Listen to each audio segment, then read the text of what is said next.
It's another boring B-side, another load of tat. It has no redeeming features, and we're really proud of that. Hey there everyone, and welcome back to the B-Side Podcast. I'm Andrew from Andrew's Music Reviews, making my podcast debut, somewhat fittingly, on this episode where we will be discussing Paramore's discography. Joining me are... I'm Jarret, formerly known as Pop Music Opinions, and I'm here to maintain my perfect attendance. I'm Rob from Rob Likes Music. And I'm the special guest of honor, Matt from In the Furnace, where we talk about what's hot in music. Please subscribe to me. I guess we should get right into it, I suppose.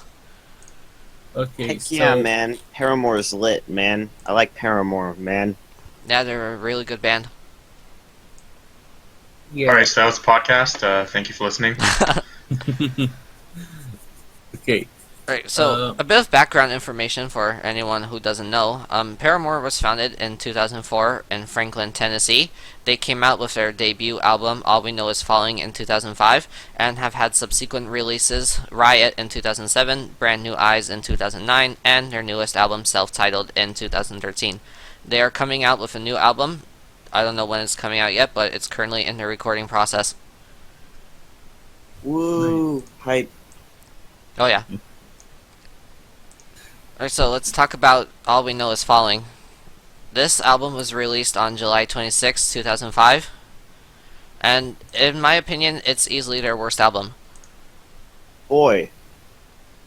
I also think this is their worst album. One of Paramore biggest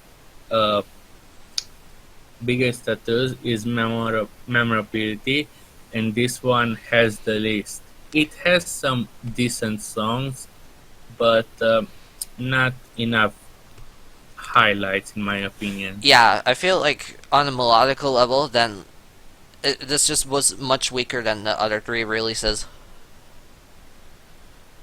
But you can kind of understand why, because this was their first album, and they were all teenagers. I mean, Yeah, I mean, Haley Williams was like, what, 16, 17? Zach Farrow was like 13 or 14. I mean, it's not bad. I'm not saying that, but I just feel like it's decent compared to their other albums, which I would all put in the great tier. Yeah. That's fair.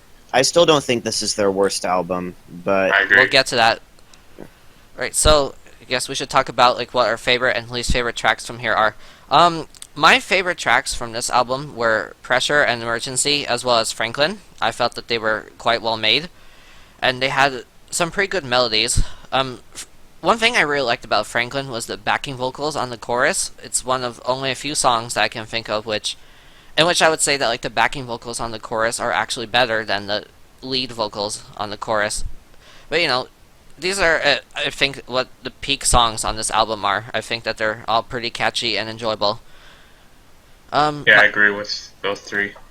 My least favorite songs, this honorable mention goes to Woe, because like the verses, they sound really good, but the chorus just brings it down a lot. Like, there's not a lot as far as lyrical content goes in the chorus. I feel like if they improved on the chorus, then this could have been like the only great tier song on the album.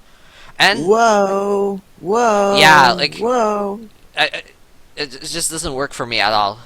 And my least favorite track on this album is My Heart, which is like trying to be like this relaxed, pleasant love ballad, and then 2 minutes into the song, then you have Josh Farrow on screamo vocals, which does not work with the song at all, and it totally kills the vibe. But it's kind of funny. Yeah, it's My Heart is so really weird. good in a way. Yeah, it's That was their just baffling to me though. Like, why would... first and only attempt at screamo. Actually, there is an unreleased demo of Emergency floating around the internet in which they have screamo vocals on that as well. I'm glad that did not make the cut. I feel like screaming would work a lot better in that song, though, than it does in Yeah. My Heart. In My Heart, it just doesn't work at all. It brings down the quality of the song quite a bit. Yeah. It's also probably their worst song Oh yeah, from the first three albums. I'd just say it's their worst song overall. We'll get to that. Yeah, I could think of worse. Okay. Anything else we should add? Like, you guys should also talk about your favorites and least favorites if you can. Uh, Yeah, Emergency is like my second favorite Paramore song, I think. Did a quick list in my head. It's like really, probably the like emo song. I don't know if that's the right description. It kind of is. No, that's fair. It does remind me of 2005 era Panic at the Disco quite a bit. You did not just go there. I did. Boy. Then again, I'm just kind of biased against Panic at the Disco, so whenever bands that I like are compared to them, it doesn't bode well with me. Oh, you won't like our discussion on Riot. Oh boy. You won't like it. Okay. And Matt, how about your So- favorite and least favorite songs? Well, I definitely do think that Emergency and Pressure are really good, but I can just never really remember much of what these songs sound like. Like, All We Know, Here We Go Again, those songs stick out in my mind. Franklin a little bit, and My Heart a little bit, mostly because of the screaming. But for the most part, a lot of these songs don't really stick out in my brain very much, which Yeah. is kind of disappointing because none of them are quite bad.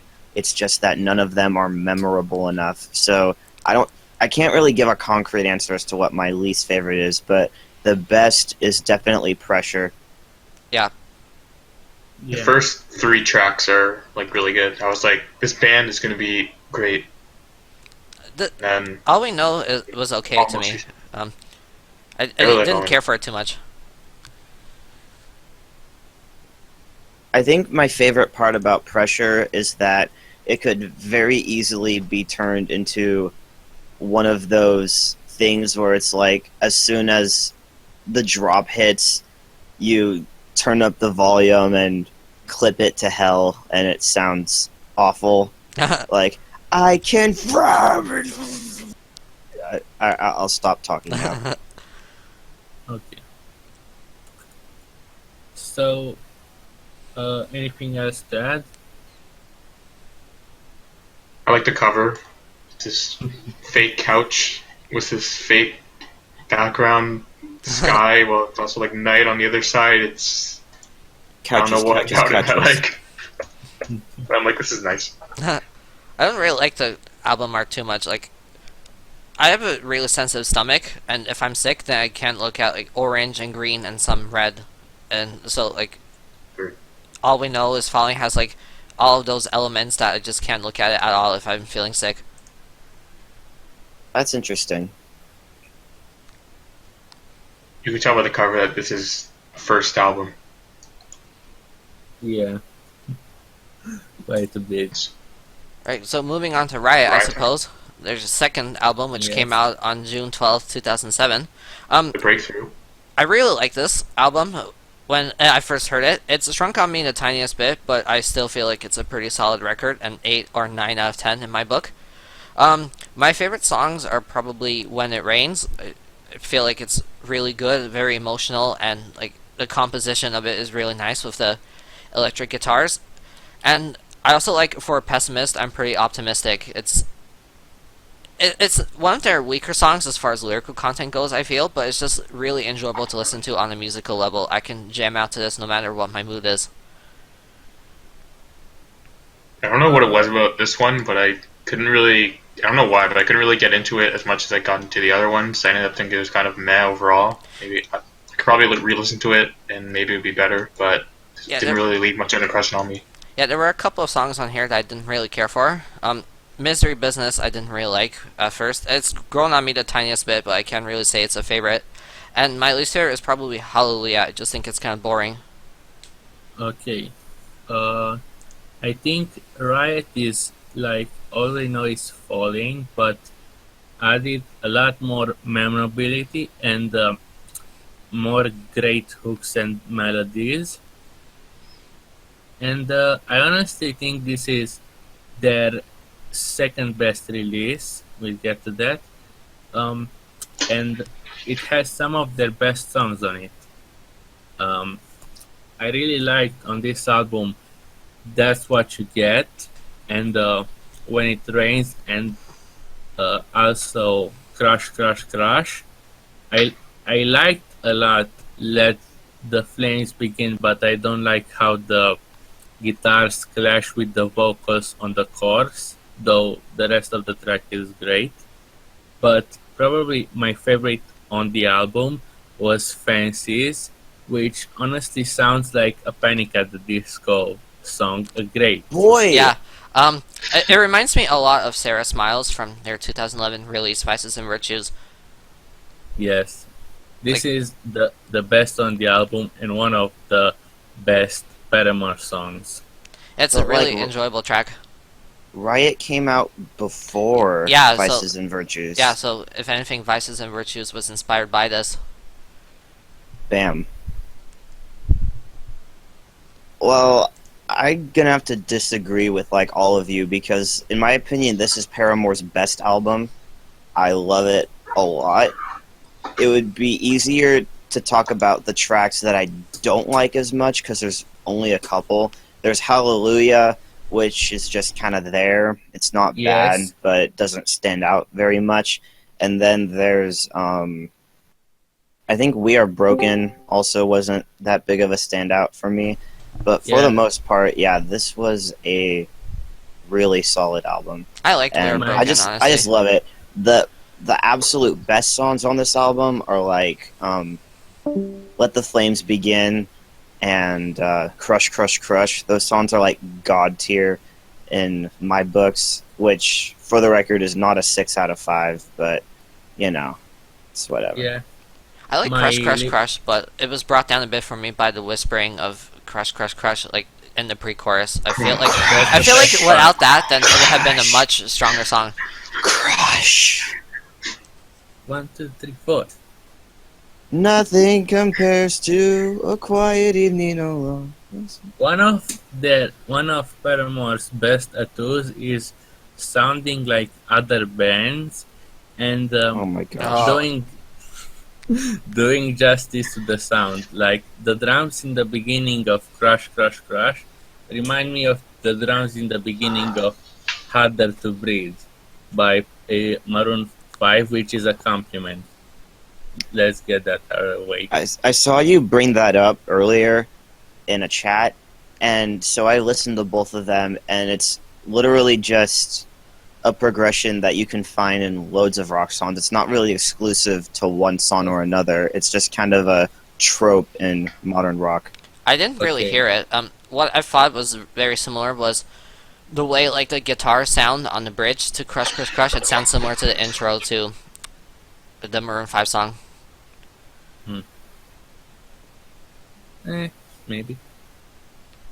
But also, my least favorites were Hallelujah, which I thought was only decent, and We Are Broken, which I thought was boring, but not the worst thing ever. I liked We Are Broken, honestly.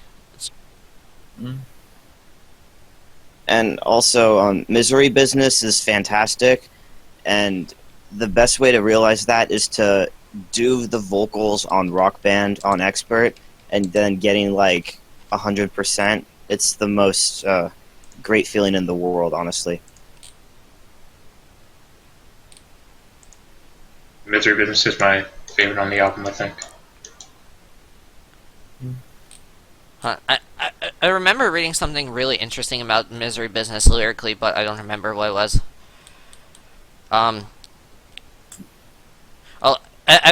reading this on Genius right now. Someone in the comments said that like they think that like the song is like talking about hypocrisy and how like a lot of the lyrics like she's not trying to just like, come across as the good guy in a song, which I feel like if it's true then that would improve the song a lot in my book because I didn't really care for it. Like just like the lyrics on face value, I feel like they were kind of like catty, but if like she's trying to like say that like she's just as bad as the people that she's talking about, then it would work a lot more for me.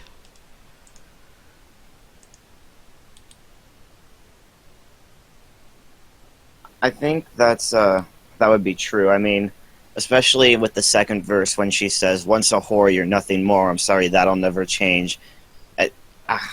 that's just super petty. And when you compare that to literally the lyrics on the rest of the whole album, it's an outlier. So that would make a lot of sense. Yeah, and it's like she doesn't really acknowledge like the guy's feelings in this situation at all. So if she is like trying to like, appear hypocritical, then I feel like that would make the song work a lot better than it does on face level. Yeah, that's fair.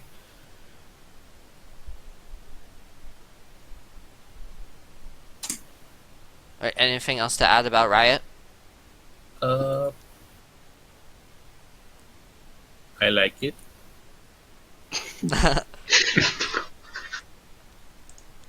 Oh yeah, That's What You Get has a weird time signature throughout the verses, and it's cool sounding. I like That's What You Get, but the lyrics feel a little rambly to me. Like, I have no idea what she's trying to say, especially in the bridge. Oh, But you know, it's a fine song. Right. But she'll always be just so inviting. Badum-tish. Alright, moving on to Brand New Eyes. This album was released on September 29th, 2009. As of right now, this one is my personal favorite. There's only one song on this album Same. which I haven't saved to my music library, which I'll get to in a bit. But as far as standouts go, my favorite track would have to be Turn It Off. I really like the lyrics to this. Like, it's just a message that I feel like a lot of us can relate to, living in the modern world and reading like the news and seeing like all this horrible stuff going on, and I feel like that's an issue that she touches on a bit in the lyrics. Other tracks I really liked were Misguided Ghosts. I feel like it's a pretty relaxing listen. I really like it. And The Only Exception, as well as Playing God. The track I didn't really care for was Careful. It's not bad or anything, I just felt it was kind of mediocre compared to literally every other track on this album. If by mediocre you mean one of the best on the album, then yeah, sure. yeah, it's one of the best. Okay,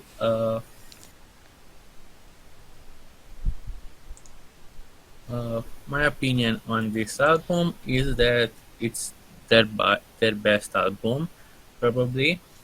It has probably one of the best Paramore songs I've heard, Brick by Boring Brick, which is all around an amazing track, except for the para pa para pa para. That part is kinda annoying, but it sounds good overall.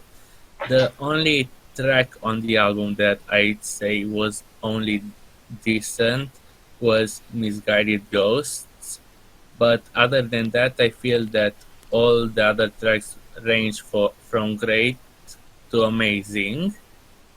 And honestly, when I listened to the album in depth, this one had the strongest lyrics out of the all Paramore albums, actually. I'd say I agree with that for the most part. There's a lot of color and texture to the writing, which I appreciate, being a lyrics guy. Yeah, this is definitely their best album lyrically. My problem with this album, and the reason why it's my second favorite Paramore album and not my favorite, is that the first 5 tracks are so much better than the rest of the album. Like, we get Careful, Yeah. we get Careful, then Ignorance, and Brick by Boring Brick, and Playing God, and Turn It Off. And then we get Only Exception, and it kind of takes a little downhill turn for me, and it never really recovers. I mean, it gets close. I mean, All I Wanted is a pretty good song, and there's a couple other good ones in there too, but for the most part, the album just never gets as good as it was during those first 5 tracks. I actually... Go I ahead. kind of agree there. Only that the only exception is probably the second best on the album, and that All I Wanted is amazing. It is, But yeah. I was gonna- I agree. I was gonna say the opposite is Matt. Okay, this is my favorite Paramore album. I think the only exception, it did something different and it paid off. It's really good, and Yeah. I think from there, like the album is like complete fire. Yeah, like I actually thought the second half was like way better than the first half. I agree with that. I really like the tracks Looking Up and Where the Lines Overlap, in which like they're basically like talking about their fame without like sounding condescending or like in any way. I feel like that is something that not a lot of musicians manage to pull off very well. It's just a really happy sort of song, and you can't help but feel happy for him as well.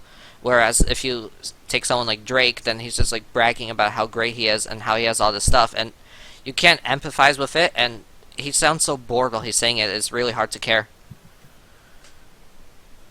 Well, you're not wrong. I just don't think that the songs in the second half of the album really stick out to me as much. And frankly, I'm surprised that, Andrew, you like The Only Exception so much, because I found that filling the chorus with just one line, "You are the only exception," over and over again was kind of lazy. I don't know. It follows like this pretty basic formula that a lot of musicians do, but like Haley really manages to, like, improve the song a lot. I don't feel like it would be even close to being as good if it was anyone else behind the vocals. It's a really Honestly, charming song.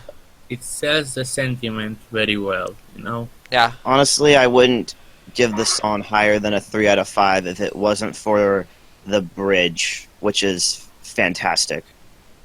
Yeah. I just think it's a really charming song.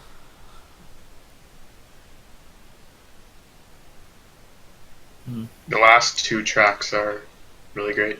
Yeah. Great way to Yeah. end it off. I also really like Feeling Sorry. I didn't really click with it on the first listen, but then I came back to it about a month ago, and I just really liked it. I still haven't really clicked with it. To me, it sort of reminds me of like this medieval type setting, like especially like the guitar line and at the very start of the song, and I just think it sounds really cool. That's interesting. Never thought about it that way before. And All I Wanted, like the guitar line, like right after the first verse, it just reminds me of like a rainy September day, which I like songs which give me that kind of feeling.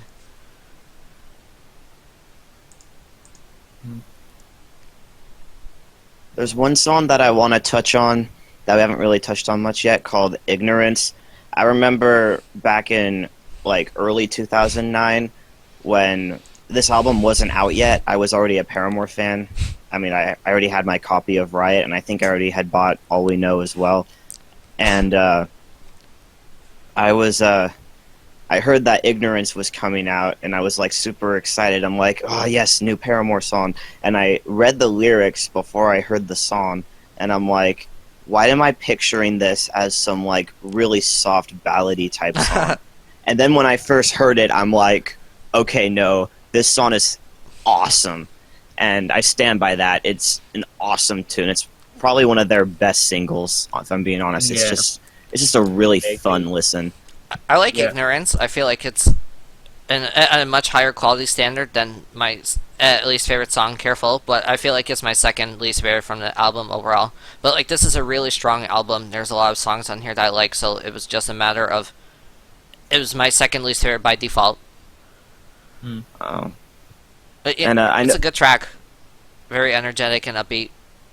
Yeah. And I know we haven't really been talking about music videos, but I think that the music videos off this album are probably the strongest, because both the videos for Ignorance and Brick by Boring Brick are really good. I've only watched Especially the latter Yes. case. I've only Brick by watched the Boring Ignorance Brick's video one. is so good. You need to watch the Brick by Boring Brick I know, one. I was It is going to, but I forgot. fantastic. Boy. So good. Yes. It makes the song feel more vivid, honestly.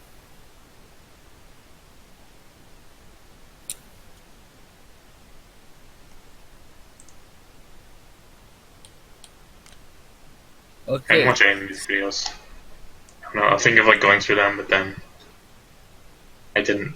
So I'll check them out maybe. Alright, well, I guess we can move on to self-titled. Oh boy, there's a lot to talk about here. The biggie.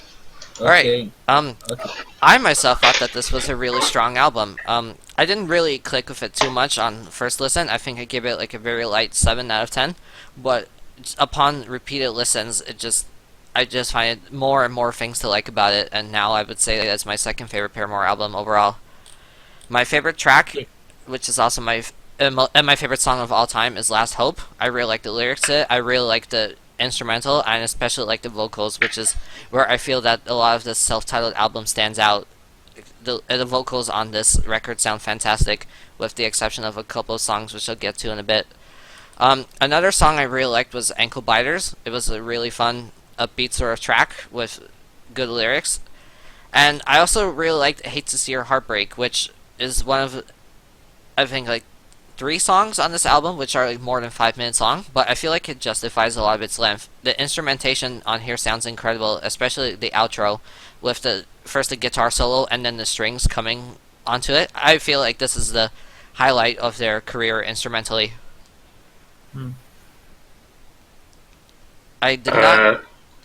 Oh boy. So many disagreements. I did not care for Fast in My Car too much. I don't really like what she was doing for vocals there. And I also didn't really like Future too much. Like, the first 3 minutes of it are really good, but afterwards then you have like this really long guitar solo, and I don't feel like it's as interesting as like the guitars on Last Hope and Hate to See Your Heartbreak. I feel like if they had gone with like the longer solo in the same style as those tracks, then I would have liked the Future a lot more than I did, but as it is, it's only decent tier for me. I feel like the guitars are kind of boring. Yeah, this is a very ambitious album by Paramore standards. 17 tracks, an hour long, goes into a few different styles, and I think it somewhat doesn't entirely pay off, but it has its highlights. It doesn't entirely work all together, but I still like it overall, and I think I like admire it more than I like it.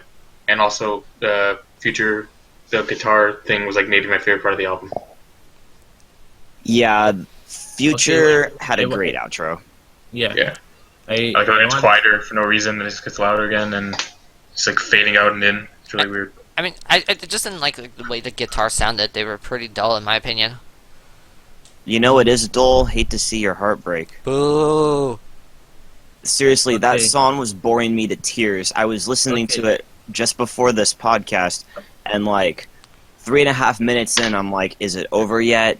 And the last minute and a half, I would just kind of occupied myself with other stuff because it was just so boring.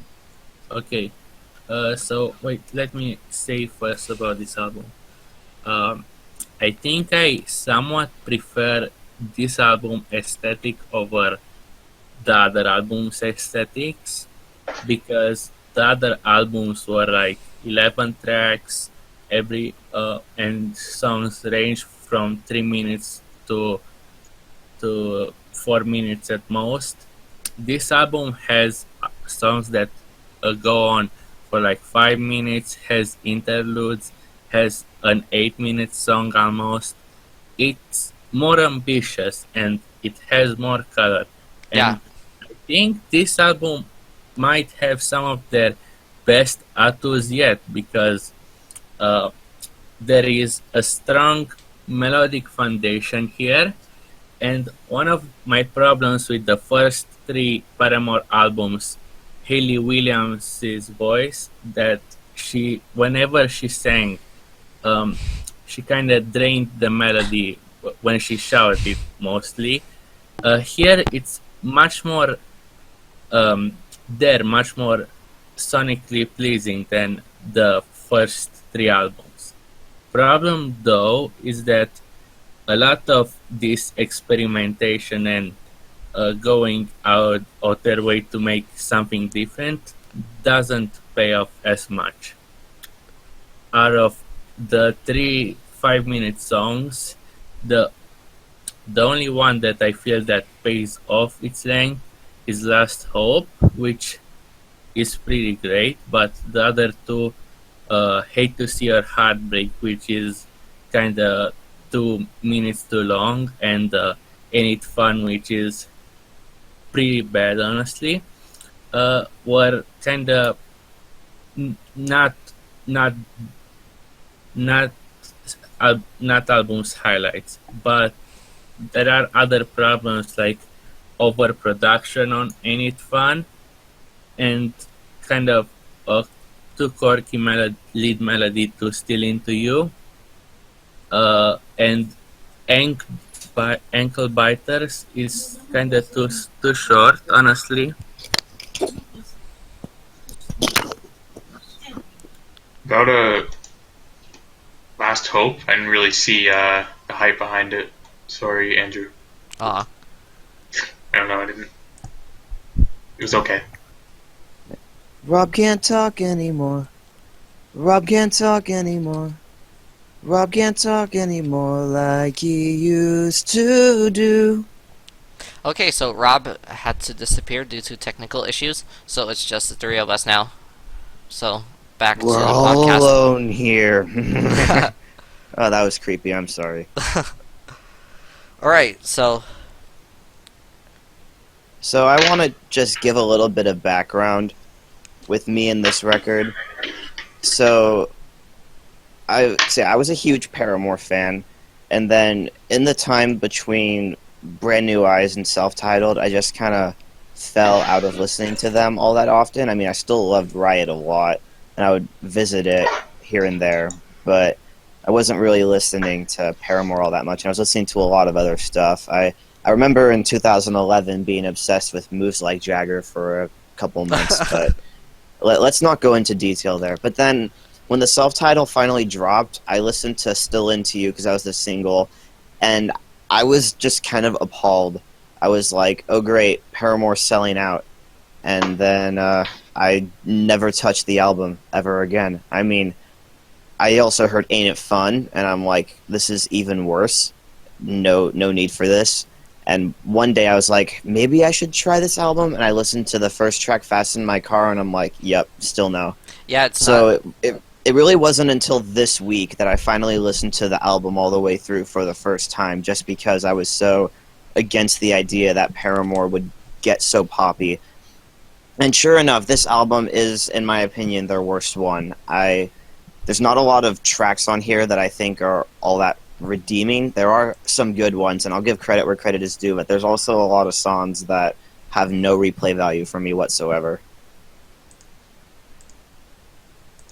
Okay, so I'm the I haven't listened to Paramore until like this week, so I don't really know much about him. So what happened was like the brothers like leaving the band. Was that like a dramatic thing? Yeah, so there was like a Yeah. lot of bad blood between the band members, like even during the recording of Brand New Eyes, and then it was almost exactly a year after Brand New Eyes came out, then they just left the band completely.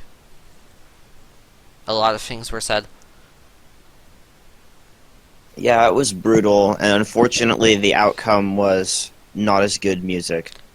I would disagree with that. I feel like their sound was tighter than ever after the breakup. And the breakup is like where like the inspiration for the song "Ain't It Fun" came from. For anyone who's watching that doesn't know, then like Haley wrote the lyrics to herself after she. So there was a lot of fallout from the brothers leaving the band back in Tennessee. So she decided to move to Los Angeles, where she was like, "Oh hey, this is where all my problems will be solved." And then she had all these problems there too, and so she basically wrote the song to herself as a way of telling her to get over it. Which I feel like justifies the song a lot. It would be pretty insufferable if she was just like trying to mock you. But I feel like it's not because she's famous. I don't want like anyone to be mocking me or telling me to live in the real world. Yeah, and even so, I find the melodies on Ain't It Fun really annoying. Like, just in the chorus and in the bridge especially, it just doesn't bode well for me. And the fact that the song is 5 minutes long adds insult to injury. Yeah, it really didn't need to be that long. It does not make very good use of its extensive running time. Yeah, it's grown on me a little bit since my 2014 ranking, where I put it in the bad tier. I would put it in the meh tier now. But yeah, so yeah, it's a slight improvement, but still not a whole lot. But hey, for 2014 standards, that's quite a bit of difference, because my gosh, that year was awful. But that's off topic. I'll stop. Yeah, just before we get back to our discussion, Rob wants us to mention that his favorite tracks were Last Hope and Daydreaming for Achieving a New Wavy Kind of Sound, which is mostly an opinion I can get behind. I don't really Yeah. remember Daydreaming, but I don't remember having any problems with it. It was enjoyable. I really like the synth that goes throughout the song, especially in the intro. Yeah, for Ain't It Fun, it's probably my favorite Paramore song. I really love it, even though it's pretty much just like a straight up pop song. Doesn't really overstay. Never actually got tired of it, even though it's 5 minutes long. It's great. Thumbs up. My favorites on the record are probably I really like part 2 a lot, which shouldn't be a surprise because it's a part 2 to Let the Flames Begin, which is one of my favorite Paramore songs, if not my favorite. So that comes as no surprise. And Last Hope was also pretty good. I do think it's a little slow at first, but once it gets going, it's going pretty good. Yep. And I like the outro to Future, and I like Now, believe it or not. The little vocal passage, the "Don't try to take this from me," it's a little annoying, and it's not necessary, but the song itself, as a whole, is one of the better ones. Go ahead. The melody where she sings the word "now" is almost annoying, but it's very catchy. Yeah. I feel like the little vocal interludes were annoying. what brought down Now a bit. Like, it would have been like good tier, but as it is, it's just decent tier. Yeah, that's fair. I like part 2. I think it's interesting how they got a designer on there. Boom, panda joke. Ha. Ha. Boo.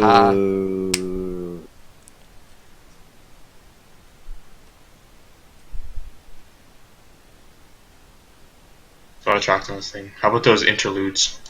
They suck a lot. I like During them my a lot. second listen of the album, I skipped all of them because the first time they just felt like wastes of time. They're just these like minute-long songs with Haley and a ukulele. I mean, this is Paramore, not 21 Pilots we're talking about, so that was weird. And yeah, they just didn't do anything for me. Well, I'm like the ukulele apologist in this community, and I felt like the interludes were pretty enjoyable. I would rank them in the same way that they come on the album. So moving on, Holiday, and I'm Not Angry Anymore. I thought that they were like really relaxed and pretty enjoyable tracks.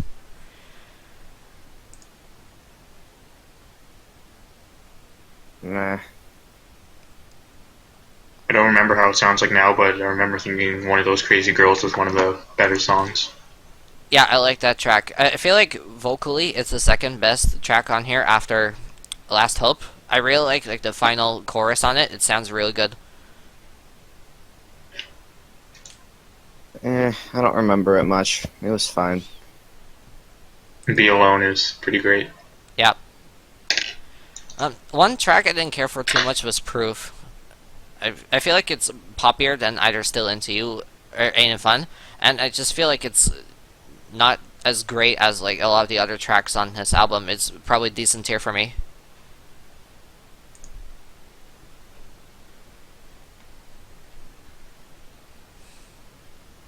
I would respond, but literally there's not many songs left that I remember enough to talk about, so I can't really respond to that. So I guess we should be targeting like the main question here. Would this album be considered a sellout album? My vote is no. I think that overall, probably not. I mean, it still kind of irks me that Paramore took a lot of electronic influences, and I feel like they didn't really make the most of them. For the most part, this album just felt a lot more processed and a lot more noisy than the rest of their records, and it only worked a couple of times. And so, yeah, I don't know if I'd call this a sellout album, probably not, but I just don't have it in me to call it a good one.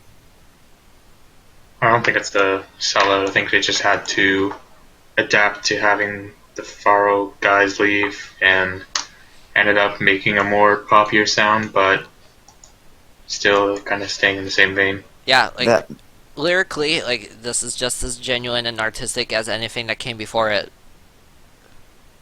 Like especially tracks like "Hate to See Your Heartbreak." Yeah, but Hate to See Your Heartbreak was boring. It's probably my least favorite song on the record, honestly. Huh, interesting. I thought it was like okay when I heard it at first, but it said I remember saying on Twitter that like I probably wouldn't seek it out casually, but like it's good for a certain kind of mood. But I found myself listening to it more and more casually.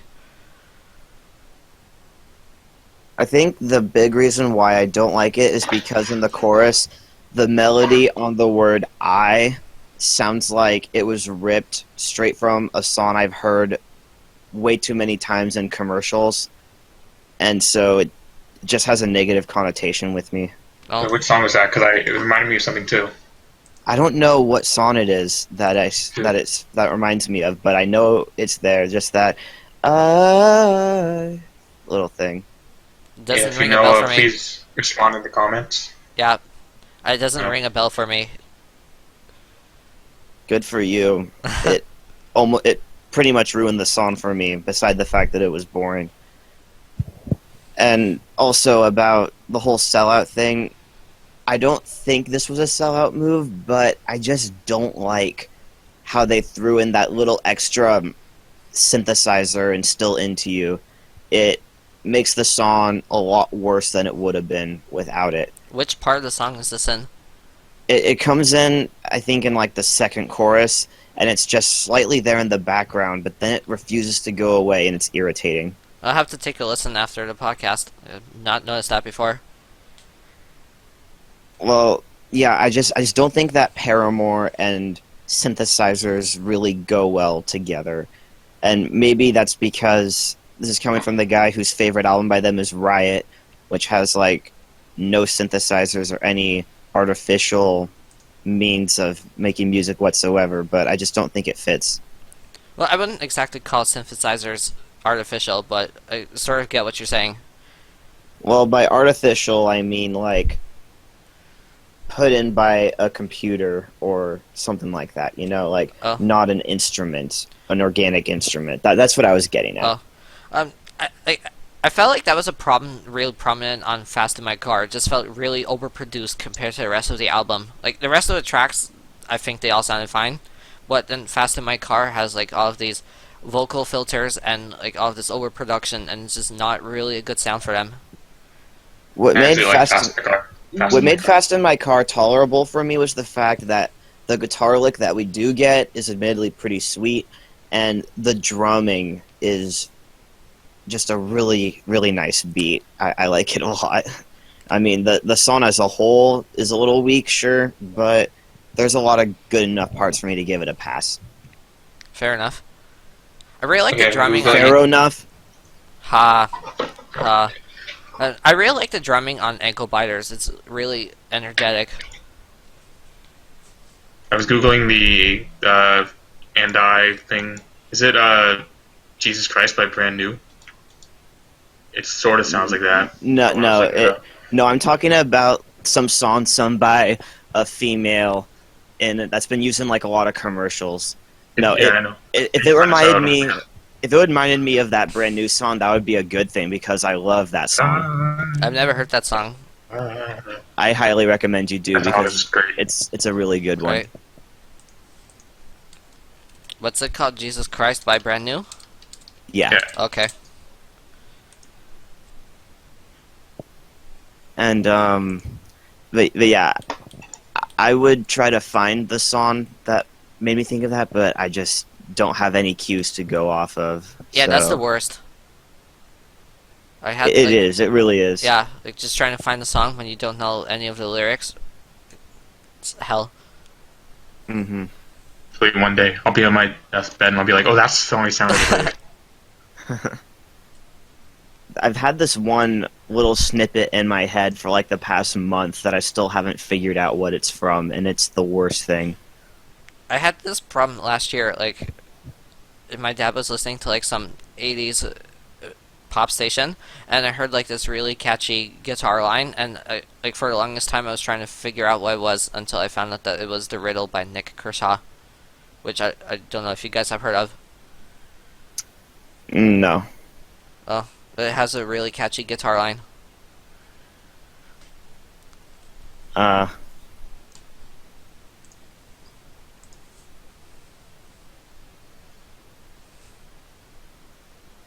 So, is there anything else we have to say on this record? I don't think so. Yeah, we went pretty in depth. I think. Yeah.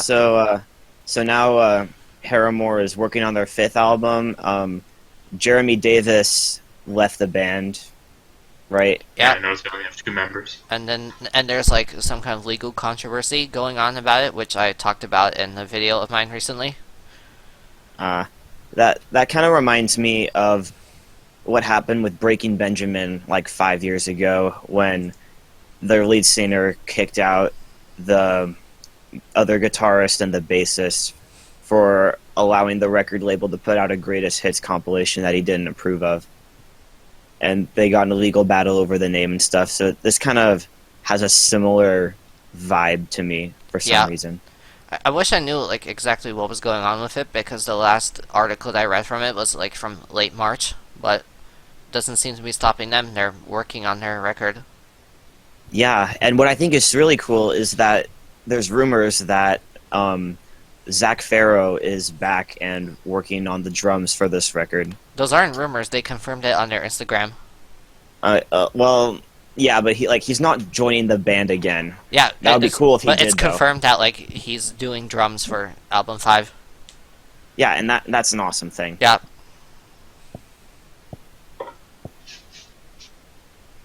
So hopefully we'll be seeing a single for the album soon, since they mentioned like on their Twitter a couple of weeks ago that they were like done recording vocals, and they've been working on the album for most of the year. So hopefully we'll start seeing it come together soon.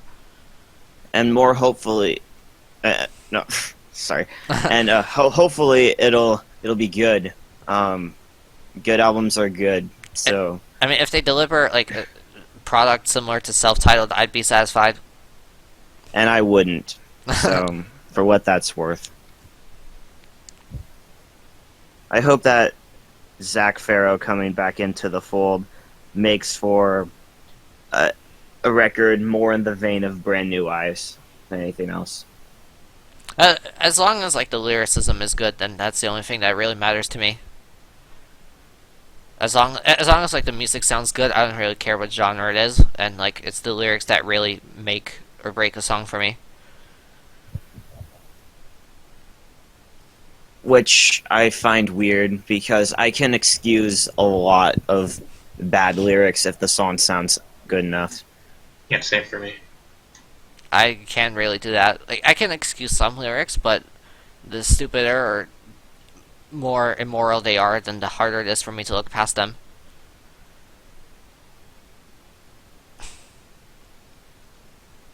Eh.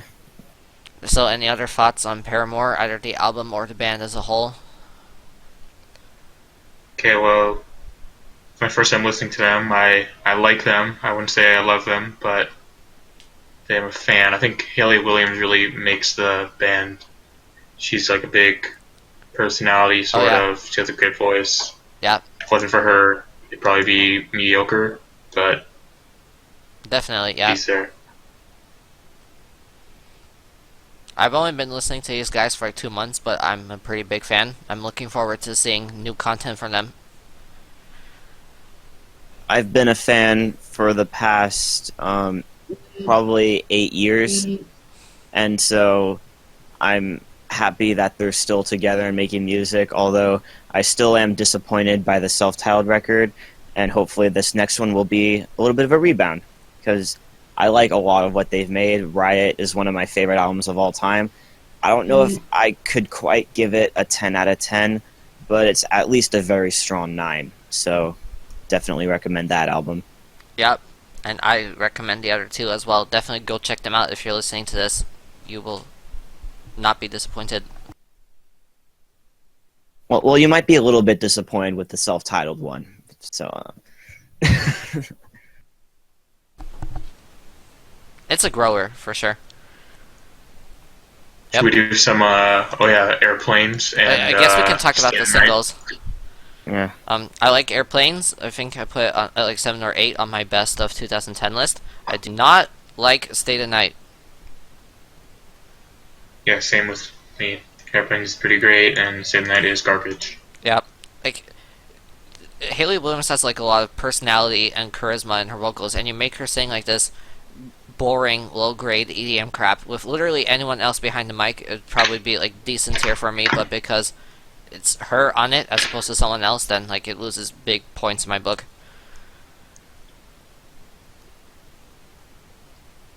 I like Airplanes a lot.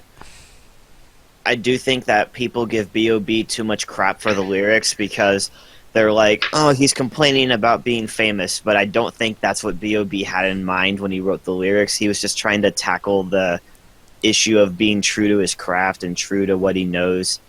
Yeah. And he was just kind of struggling in between being true and being famous.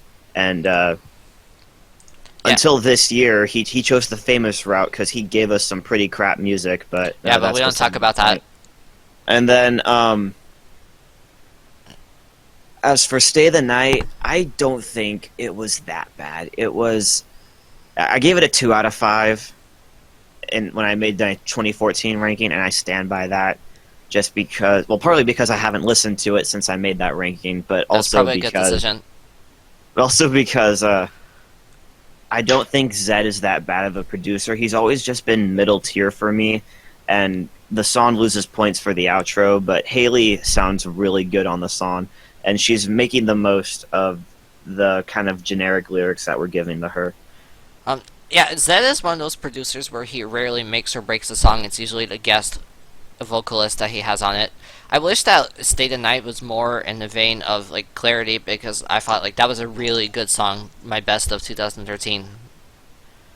But Stay the Night just feels really generic and disappointing. Yeah, Zed's been up and down as a producer. Clarity's great. What else is done? I Want You to Know is pretty good.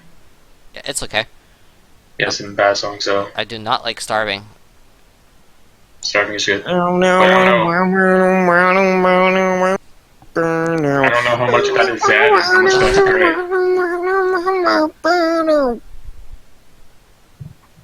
I actually kind of really like the drop to Starving.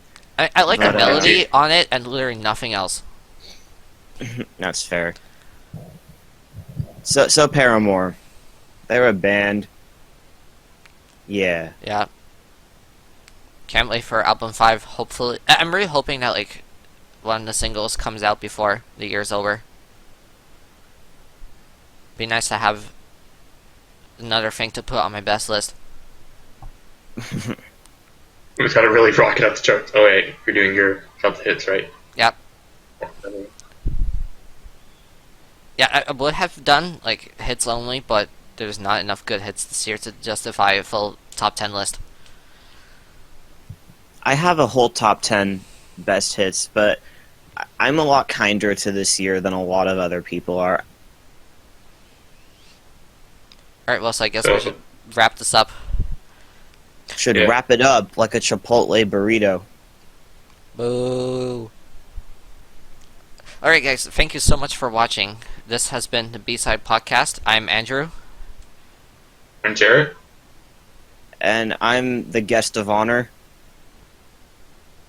And we'll see you guys next time. Bye.